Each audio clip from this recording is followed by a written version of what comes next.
الرحمن الرحیم۔ تمام سننے اور دیکھنے والوں بہن بھائیوں کو السلام علیکم۔ آپ دیکھ رہے ہیں ایم کے اسلام ایڈوائزر۔ میرے پیارے دوستوں اور بہن بھائیوں، اس دنیا میں جو بھی آتا ہے اسے ضرور جانا ہوتا ہے۔ اس دنیا میں آنے کی ترکیب تو ہے، لیکن پیارے بھائیوں جانے کی کوئی ترکیب نہیں۔ میرے پیارے بھائیوں، موت کا ذائقہ ہر ایک کو چکھنا ہوتا ہے، اور قبر کی اندھیری کوٹڑی میں ہر کسی کو جانا ہوتا ہے۔ امیر ہو یا غریب، بادشاہ ہو یا فقیر، اس نے موت کو گلے لگانا ہوتا ہے۔ فرمان مصطفیٰ ہے، جب آدمی پر نزا کا علم طاری ہوتا ہے تو اللہ پاک اس کی طرف 5 فرشتے بھیجتا ہے۔ پہلا فرشتہ اس کے پاس اس وقت آتا ہے جب اس کی روح القوم حلق تک پہنچتی ہے۔ وہ فرشتہ اسے پکار کر کہتا ہے، اے ابن آدم، تیرا طاقتور بدن کہاں گیا؟ تو کتنا کمزور ہے؟ تیری وسیع زبان کہاں گئی؟ آج یہ کتنی خاموش ہے؟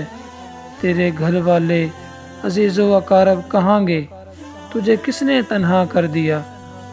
پھر جب اس کی روح قبض کر لی جاتی ہے اور کفن پہنا دیا جاتا ہے تو دوسرا فرشتہ اس کے پاس آتا ہے اور اسے پکار کر کہتا ہے، اے ابن آدم، تو نے تنگ دستی کے خوف سے جو مال و اسباب جمع کیا تھا وہ کہاں گیا؟ تو نے تباہی سے بچنے کے لیے گھر بنائے تھے، وہ کہاں گئے؟ پھر جب اس کا جنازہ اٹھا دیا جاتا ہے تو تیسرا فرشتہ اس کے پاس آتا ہے اور اسے پکار کر کہتا ہے کہ آج تو ایک ایسے لمبے سفر کی طرف رواں ہے جس سے لمبا سفر تو نے آج سے پہلے کبھی طے نہیں کیا تھا۔ آج تو ایسی قوم سے ملے گا جس سے آج سے پہلے تو نہیں ملا۔ آج تجھے ایسے تنگ مکان میں داخل کیا جائے گا جہاں آج سے پہلے کبھی ایسی تنگ جگہ میں داخل نہیں ہوا تھا۔ پھر فرشتہ کہتا ہے کہ اگر تو اللہ کی رضا پانے میں کامیاب ہو گیا تو تیرے لیے خوش بختی ہے، اور اگر اللہ تجھ سے ناراض ہوا تو یہ تیرے لیے بدبختی ہے۔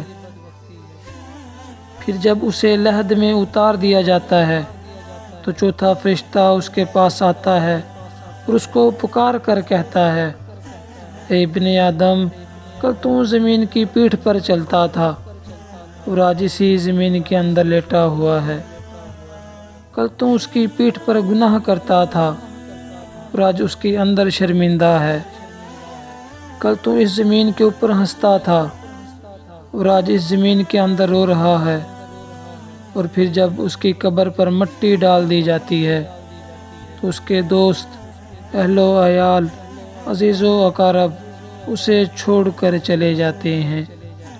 تو پانچواں فرشتہ اس کے پاس آتا ہے اور کہتا ہے، کہاں گئے تیرے عزیز و اقارب؟